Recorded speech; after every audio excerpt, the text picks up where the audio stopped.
Salve rapaziada, beleza? Tudo bem com vocês? Bom pessoal, gravar aqui mais um vídeo rápido. Dessa vez pessoal, eu resolvi falar de Windows, tá? Eu sei que tem muita gente atacando o canal aí por conta de eu estar utilizando o Windows como sistema operacional principal aí. Mas eu decidi fazer esse vídeo assim mesmo, tá? Para destacar aqui algumas vantagens de se utilizar o sistema aí da Microsoft, tá? Uma coisa que eu acho que o Windows está bem à frente aí do Linux, tá? Seja lá qual for a distro aí que você decidir utilizar no dia a dia, é justamente na compatibilidade de aplicativos Android, tá? Eu tenho aqui o ícone da Play Store, né? Que a Microsoft agora implementou. Não é muito recente, é uma coisa que já vem aí há alguns anos sendo implementada. Porém, pessoal, esse ano é uma coisa que se tornou muito mais popular, que é esse subsistema de Android, né, dentro do próprio Windows, né, sem ter a necessidade aí de tu precisar instalar um emulador de Android para poder utilizar aí aplicativos Android diretamente no computador, tá? Então tu não vai mais precisar baixar aí BlueStacks, né, mesmo emulador, o Nox Play, esses emuladores aí mais populares, tá? Com esse subsistema tu vai conseguir utilizar facilmente aí quase qualquer aplicativo Android no teu sistema, tá? Realmente muita coisa é compatível, incluindo jogos, tá? Tem até alguns aqui que eu já testei, estão funcionando. Posso até trazer um vídeo especialmente sobre isso. E tem ferramentas Linux também disponível para na loja do próprio Windows, né? Também. Agora tem tanto o subsistema Android como o subsistema Linux, né? Dá para você testar e utilizar diversos aplicativos das duas plataformas, tá? Então realmente é uma coisa muito interessante. Aqui na aba de jogos, por exemplo, você pode ver que tem muita coisa que é compatível, muita coisa realmente, muita coisa mesmo, eu falo, né? Jogos de simulação, né? FPS, tem vários jogos aí muito que estão funcionando, né? Jogos muito populares que estão funcionando 100% dessa plataforma, tá? Eu vou fechar aqui por enquanto, né? Para que ele não fique, pessoal, ocupando aí sua memória RAM, né? Porque quando você abre ele, meio que ele abre um arquivo, né? Ele fica executando na memória um arquivo de como se fosse o Android, né? Rodando dentro da RAM do seu sistema, né? Para finalizar isso, tu precisa abrir, né, aqui o ícone de subsistema e desativar aqui, ó, desligue subsistema, tá? E ele vai encerrar o processo, né? Quando tu abrir novamente, ele vai funcionar normalmente, tá? Mas fazendo isso, tu vai parar o processo e ele não vai ficar rodando em segundo plano, né? Uma outra vantagem que eu encontrei aqui é justamente com o VirtualBox, tá? Eu sei que o VirtualBox ele também funciona no Linux, mas algumas funções não funcionam 100%. Como, por exemplo, se eu tentasse colocar em tela cheia, né, lá no Linux, ele congela, né? Na hora de eu entro no tela cheia, mas se eu for sair do modo tela cheia, ele congela o sistema, né, congela o computador e eu sou obrigado a encerrar o processo do VirtualBox, né? O que não acontece aqui no Windows, né? Então eu vou mostrar aqui para vocês exatamente o que eu quero dizer, tá? Vou colocar aqui já em modo tela cheia, trocar.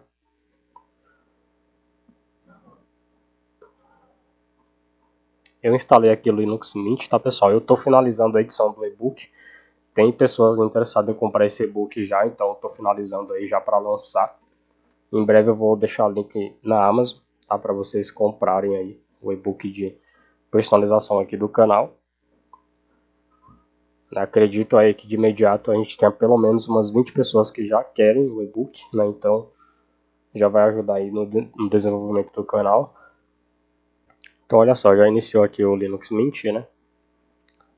Deixa eu colocar aqui a senha. Ele demora um pouquinho mesmo para iniciar, né? Deixa eu alterar essa resolução aqui, né?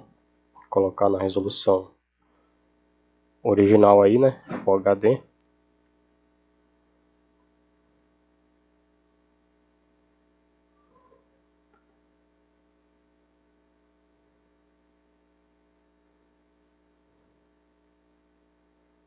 Deixa eu aplicar aqui, manter a nova configuração. Então olha só, Vocês podem ver que ele está aí com o modo tela cheia ativado, né, e eu tenho aqui o acesso total à interface do sistema convidado. Né.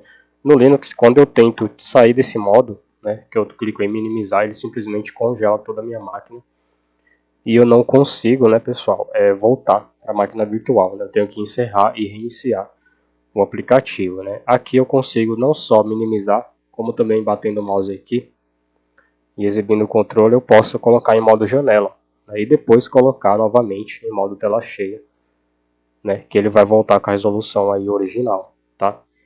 Então isso aqui é muito importante, isso aqui facilita muito no meu dia a dia de testes de distro aqui no canal, tá? Então tá aí já, né, duas vantagens que o Windows tem sobre Linux, tá? Relacionado aí à emulação, né, emulação de máquinas virtuais. Agora tem uma terceira vantagem, né, que também é ligada ao VirtualBox e também à Steam, tá? O Windows ele tem uma facilidade em abrir, né, programas que estão instalados externamente, tá? Ou seja, no meu PC eu tenho aqui dois discos, né? Eu tenho o SSD, que é onde está o sistema, e tenho o meu HD secundário, que é onde estão os meus arquivos. E aqui, né, é exatamente o local onde eu costumo armazenar a pasta do VirtualBox e também da Steam, né? Ou seja, para mim, o Windows ele é um facilitador nesse quesito, tá?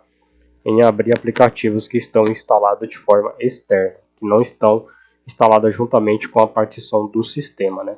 Então a Steam ela me permite abrir tranquilamente os jogos e também o VirtualBox, tá? No Linux, o VirtualBox também dá para fazer isso, mas não são todas as versões que dá, tá? Algumas versões aí não deixa eu abrir a VM, né? Ou pegar a ISO por exemplo, pegar a ISO para instalar na VM a partir do HD externo, tá? Eu tenho que deixar a ISO, por exemplo, em documentos, né, que é a pasta interna do sistema, e talvez eu consiga ainda deixar a pasta da máquina virtual no HD secundário, tá? Mas se ele não tiver montado, eu não consigo abrir. Então eu preciso ligar o PC e montar a partição para ele poder aparecer no VirtualBox as VMs, tá? Então também aqui mais um ponto muito positivo do Windows referente a Linux, tá? Uma outra vantagem grande, né, que o Windows tem, né? Pessoal, eu prefiro o Linux, o canal é de Linux, mas eu tenho que falar desses pontos fortes, tá? Que o Windows tem, mas que muita gente ainda não sabe, né? Ou se sabe, não se preocupa em falar, tá?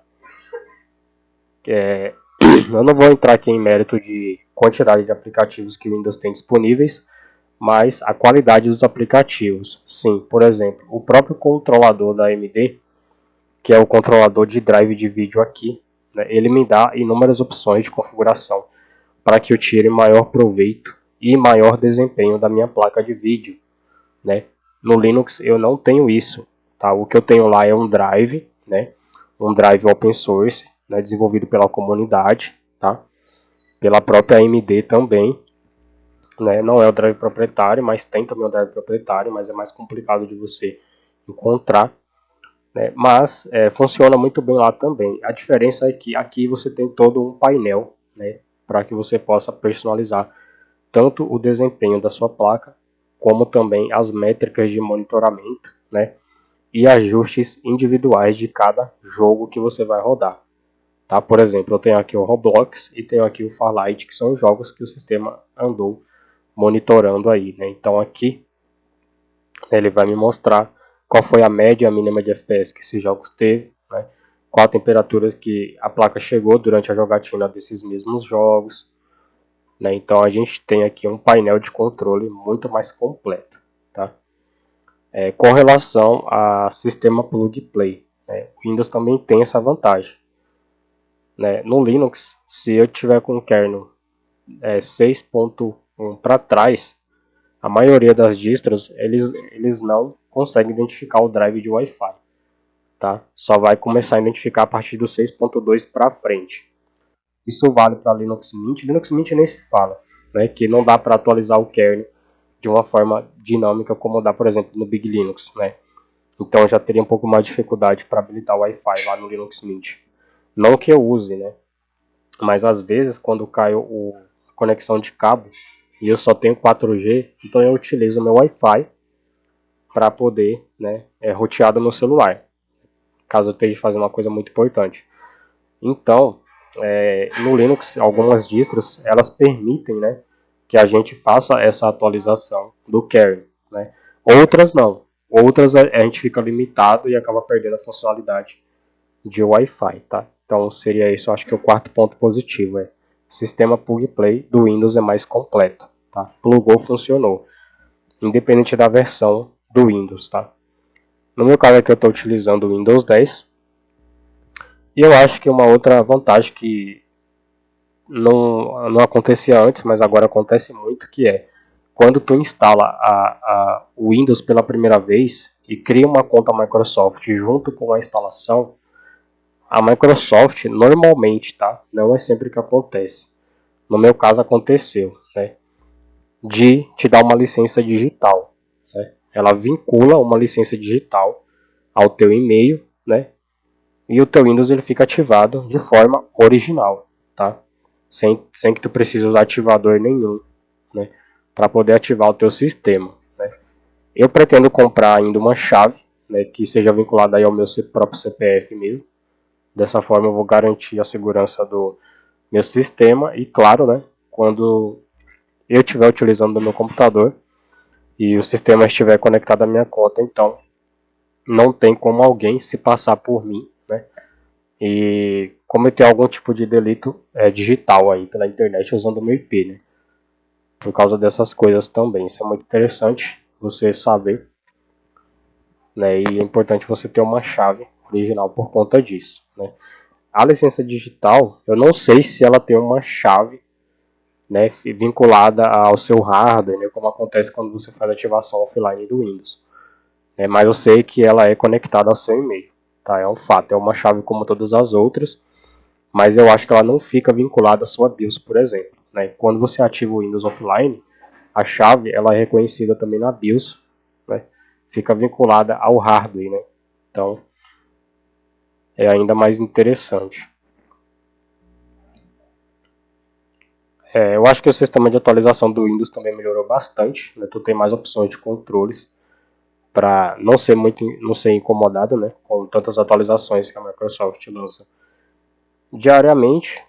E como eu estou no Windows 10, eu acredito que ainda é o melhor sistema da Microsoft hoje em dia, né, para se utilizar pela grande capacidade de funcionamento com hardware antigo, né, e também hardwares mais novos, tá, pessoal? Então isso é muito importante, né?